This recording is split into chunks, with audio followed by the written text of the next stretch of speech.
వంగలపూడి అనిత ఇప్పుడు ఏపీలో మారుమోగుతున్న పేరు. ఈ పేరు వినగానే ప్రత్యర్థి పార్టీలపై ఆమె తనదైన శైలిలో చేసే విమర్శలు గుర్తుకొస్తాయి. ఆమె ప్రెస్ మీట్ పెట్టారంటే ప్రత్యర్థులకు మంచి కౌంటర్ పడుతుందని కూడా చెబుతారు. ఇక 2014-19 మధ్యకాలంలో అప్పటి ప్రతిపక్షంలో ఉన్న రోజా, అప్పటి అధికార ఎమ్మెల్యేగా ఉన్న వంగలపూడి అనితపై అసెంబ్లీలో పర్సనల్ గా నోరు జారినందుకు రోజా సస్పెండ్ అయ్యారు కూడా.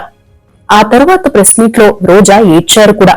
అప్పట్లో ఆ ఏడుపులు కూడా చర్చకు కారణమయ్యాయి. ఇక 2019లో వైసీపీ అధికారంలోకి వచ్చింది. అసలే ఫైర్ బ్రాండ్ గా పేరున్న రోజా తన నోటికి పని చెప్పారు. ఆమెతో పాటు పలువురు మంత్రులు ప్రతిపక్ష తెలుగుదేశం పార్టీ నేతలపై, ముఖ్యంగా చంద్రబాబు గారిపై, ఆయన కుటుంబ సభ్యులపైన విమర్శలు చేసిన సంగతి తెలిసిందే. అయితే వాళ్లకు తనదైన శైలిలో ప్రెస్ మీట్ లో క్లాస్ తీసుకున్న నేతగా వంగలపూడి అనితకు పేరుంది. మొత్తం మీద రోజా వర్సెస్ వంగలపూడి అనిత ఎపిసోడ్ కూడా చాలా మందికి గుర్తుండే ఉంటుంది. గత ప్రభుత్వ హయాంలో కొన్ని ఘటనలు జరిగిన నేపథ్యంలో టీడీపీ అధికారంలోకి వస్తే వంగలపూడి అనితను హోంమంత్రిగా చేస్తే ప్రత్యర్థుల ఆట కట్టిస్తారనే డిమాండ్లు వినిపించాయి. తాజాగా చంద్రబాబు గారు ఆమెకు హోంశాఖను కేటాయించడంతో రాష్ట్ర వ్యాప్తంగా చర్చ జరుగుతోంది. 2014లో కేవలం ఎమ్మెల్యేగానే జిల్లాకు తెలిసిన వంగలపూడి అనిత 2024 నాటికి రాష్ట్ర స్థాయి నేతగా ఎదిగి రాష్ట్ర హోంమంత్రి అయ్యారు.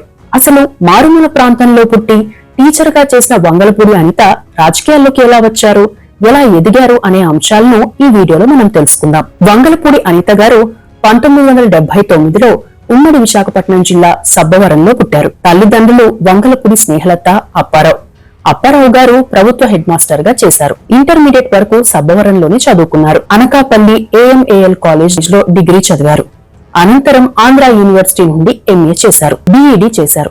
సెకండరీ గ్రేడ్ టీచర్ గా ఉద్యోగం సాధించారు. పాయకరావుపేట మండలం గజపతి నగరం స్కూల్లో, నర్సీపట్నం మండలం వేములపూడి స్కూల్లో ఇలా దాదాపు 12 ఏళ్ల పాటు టీచర్ గా పనిచేశారు. ఆ తరువాత 2009లో MEd పూర్తి చేశారు. తన వాక్చాతుర్యంతో మంచి పేరు తెచ్చుకున్న వంగలపూడి అనిత గారు అనతి కాలంలోనే ప్రమోషన్లు పొందారు. ఓపెన్ స్కూల్స్ జిల్లా కోఆర్డినేటర్ గా పనిచేశారు. అప్పటికే ఆమెకు రాజకీయాలపై ఆసక్తి ఉండేది.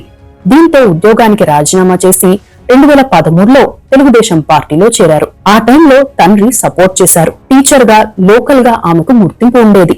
దీంతో సామాజిక సమీకరణాలను పరిశీలించిన తెలుగుదేశం పార్టీ వంగలపూడి అనిత గారికి మంచి ప్రాధాన్యం ఇచ్చింది. నియోజకవర్గ ఇన్ఛార్జ్ గా చేసింది. అప్పటికే పాయకరావుపేట నియోజకవర్గం SC రిజర్వ్ అయింది. ఇక 2014 అసెంబ్లీ ఎన్నికల్లో అప్పటికే అక్కడ హ్యాట్రిక్ సాధించిన టీడీపీ నేత కాకర నూకరాజు కాకుండా వంగలపూడి అనితకు టికెట్ ఇచ్చింది తెలుగుదేశం పార్టీ. దీంతో 2014లో పాయకరావుపేట నుండి తొలిసారిగా పోటీ చేసిన వంగలపూడి అనిత గారు వైసీపీ అభ్యర్థి 2 సార్లు వరుసగా గెలిచిన చెంగాల వెంకట్రావుపై 2828 ఓట్ల తేడాతో గెలిచి సంచలన విజయం దక్కించుకున్నారు. ఆ ఎన్నికల్లో టీడీపీ అధికారంలోకి వచ్చింది. అయితే జిల్లాలో అయ్యన పాత్రుడితో పాటు పలువురు సీనియర్ లీడర్లు ఉండడంతో సాధారణ ఎమ్మెల్యేగానే చలామణి అయ్యారు. తనకు అవకాశం వచ్చినప్పుడు నిరూపించుకునే ప్రయత్నం చేశారు. ప్రభుత్వంపై ప్రతిపక్షాలు చేసే విమర్శలను తనదైన వాక్చాతుర్యంతో తిప్పికొట్టేవారు. అయితే 2017లో వంగలపూడి అనిత గారికి సంబంధించి రాష్ట్ర వ్యాప్తంగా చర్చ జరిగింది. ఆమె పర్సనల్ లైఫ్, వైవాహిక జీవితాన్ని ఉద్దేశించి అప్పటి ప్రతిపక్ష ఎమ్మెల్యే రోజా గారు అసెంబ్లీలో చేసిన వ్యాఖ్యల నేపథ్యంలో వంగలపూడి అనిత గారు స్పీకర్ కి ఫిర్యాదు చేశారు.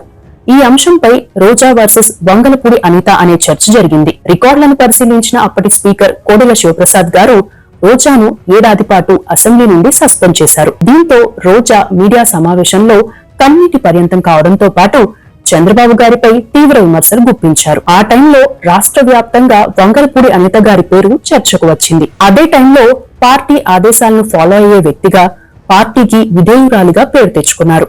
జిల్లాలో కొందరు నాయకులు ఆమెను ఎదగనివ్వకుండా చేస్తున్నారన్న ప్రచారం కూడా అప్పట్లో జరిగింది. కొందరు నాయకులు వంగలపూడి అనితపై విమర్శలు కూడా చేశారు. అదే టైంలో టీటీడీ బోర్డు సభ్యురాలిగా వంగలపూడి అనిత గారిని నియమిస్తూ చంద్రబాబు సర్కార్ నిర్ణయించింది. కొన్ని రోజుల తర్వాత వంగలపూడి అనిత హిందువు కాదని, క్రిస్టియన్ అనే ప్రచారం మొదలైంది. దీంతో తనపై వస్తున్న విమర్శలకు సమాధానంగా తన పదవికి రాజీనామా చేశారు. ఆ ఇష్యూ పైన పార్టీలో పెద్ద చర్చ జరిగింది. ఇక సామాజిక సమీకరణాలు, టికెట్ కేటాయింపులో ఇబ్బందుల నేపథ్యంలో వంగలపూడి అనిత గారు 2019లో కొవ్వూరు నుండి పోటీ చేయాల్సి వచ్చింది. పార్టీ ఆదేశాల మేరకు అక్కడి నుండి పోటీ చేశారు వంగలపూడి అనిత గారు. అయితే వైసీపీ హవా నేపథ్యంలో అక్కడ వైసీపీ అభ్యర్థి తానేటి వనిత చేతిలో 25,248 ఓట్ల తేడాతో ఓడిపోయారు. వైసీపీ అధికారంలో ఉన్న టైంలో పలు కేసులను ధైర్యంగా ఎదుర్కొన్నారు. ఆ తర్వాత 2021లో తెలుగుదేశం మహిళా అధ్యక్షురాలుగా చేశారు. 2022లో పోలిట్ బ్యూరో సభ్యురాలయ్యారు. లోకేష్ నిర్వహించిన యువగలం యాత్రను నియోజకవర్గంలో సక్సెస్ చేసి మరింత గుర్తింపు పొందారు. నిత్యం పార్టీ అధిష్టానంతో టచ్ లో ఉండే వ్యక్తిగా వంగలపూడి అనిత గారికి పేరుంది. ఆ టైంలో మరో చర్చ కూడా జరిగింది. తెలుగుదేశం పార్టీ మహిళా అధ్యక్షురాలుగా ఎవరు చేసినా వారు పార్టీని వీడి వేరే పార్టీలో చేరుతారనే సెంటిమెంట్ ఉండేది. గతంలో రోజాను కూడా మహిళా అధ్యక్షురాలుగా నియమించారు. అయితే ఆ సెంటిమెంట్ నిజం కాదని నిరూపిస్తూ వంగలపూడి అనిత గారు పార్టీతోనే ఉన్నారు. రోజాతో పాటు వైసీపీలో ఇష్టారాజ్యంగా మాట్లాడే నాయకులు వర్సెస్ వంగలపూడి అనిత అన్నట్లు రాజకీయ వాతావరణం ఉండేది. మాజీ టీడీపీ మహిళా అధ్యక్షురాలు వర్సెస్ మహిళా అధ్యక్షురాలు అనే చర్చ కూడా నడిచేది. ఇక 2024 ఎన్నికల్లో పాయకరావుపేట నుండి పోటీ చేసిన వంగలపూడి అనిత గారు వైసీపీ అభ్యర్థి కంబాల జోగులపై 43,727 ఓట్ల మెజార్టీతో గెలిచారు. హోంమంత్రి పదవిని దక్కించుకున్నారు. దీంతో రాష్ట్ర వ్యాప్తంగా చర్చ మొదలైంది. తెలుగుదేశం పార్టీకి విధేయురాలుగా పేరున్న వంగలపూడి అనిత గారు గత వైసీపీ ప్రభుత్వ హయాంలో ఇష్టారాజ్యంగా కేసులు నమోదు చేసి టీడీపీ కార్యకర్తలను నాయకులను హింసించిన తీరు ఆమె మర్చిపోరని, ఇక వైసీపీ వారికి త్వరలోనే చుక్కలు చూపిస్తారు అనే చర్చ ఇప్పుడు జరుగుతోంది. ఇక అనిత పర్సనల్ లైఫ్ విషయంలో గతంలో పలువురు వైసీపీ నాయకులు రకరకాలుగా వ్యాఖ్యానించడంతో పాటు భర్త పైన కేసు పెట్టిన ఘటన చర్చకు కారణమైంది. వంగలపూడి అనిత గారి భర్త పేరు కొసర శివప్రసాద్. ఈయనది కొవ్వూరు.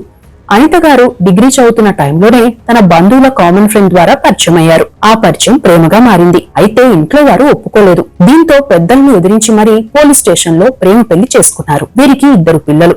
కుమారుడి పేరు నిఖిల్ కాగా కుమార్తె పేరు రేష్మితశ్రీ. అయితే కొన్ని కారణాలతో కొన్నేళ్లుగా భర్తకు దూరంగా ఉంటున్నారు వంగలపూడి అనిత గారు. కొన్నాళ్ల క్రితం తన ఇంట్లోకి చొరవడి డాక్యుమెంట్లను ఎత్తికెళ్లే ప్రయత్నం చేశారని, ఇంట్లో ఉన్న వారిని బెదిరించారని చెబుతూ వంగలపూడి అనిత గారు తన భర్తపై పోలీసులకు ఫిర్యాదు చేశారు. దీంతో ఈ అంశంపైన చర్చ జరిగింది. అంతేకాకుండా భర్తను పోలీస్ స్టేషన్ లో పెట్టి కొట్టించారని, చిత్రహింసలు పెట్టించారని కామెంట్లు కూడా వచ్చాయి. వంగలపూడి అనిత గారు ఓ ఇంటర్వ్యూలో ఈ అంశాలపై మాట్లాడుతూ, నాపై ఆరోపణలు చేసేవాడిని అడుగుతున్నా, నా భర్త వచ్చి నీతో చెప్పాడా లేక నువ్వు చూసావా? ప్రతి కుటుంబంలో సమస్యలు ఉంటాయి. కొన్ని అంశాల్లో కుదరవు. ప్రతి వ్యక్తికి కూడా ప్రైవసీ ఉంటుంది. సినిమా వాళ్ళైనా, పొలిటీషియన్స్ అయినా, కామన్ మ్యాన్ అయినా వారి వారి సమస్యలు వారికి ఉంటాయి. రాజకీయంగా నన్ను ఎదుర్కోలేక ఇలాంటివి చెబుతున్నారు. నాకు సెట్ కాలేదు కాబట్టి దూరంగా ఉంటున్నా. విడాకులు కూడా ఇవ్వలేదు. నా పర్సనల్ లైఫ్ నాది. నా పిల్లలు అర్థం చేసుకుంటే చాలు. వారే నాకు సపోర్ట్ గా నిలిచారు. వారి సపోర్ట్ తోనే రాజకీయాల్లో రాణిస్తున్నాను. నేను పాలిటిక్స్ లో ఎంత బిజీగా ఉన్నా పిల్లలకు టైం ఇస్తున్నా. అందుకే నా పిల్లలు మా అమ్మ మంచి లీడర్ అని చెబుతారు. నేను రివర్స్ కేసులు పెడితే ఏమవుతారో కూడా తెలియదు. నాది చేతగానితనం కాదు అని చెప్పారు. మరో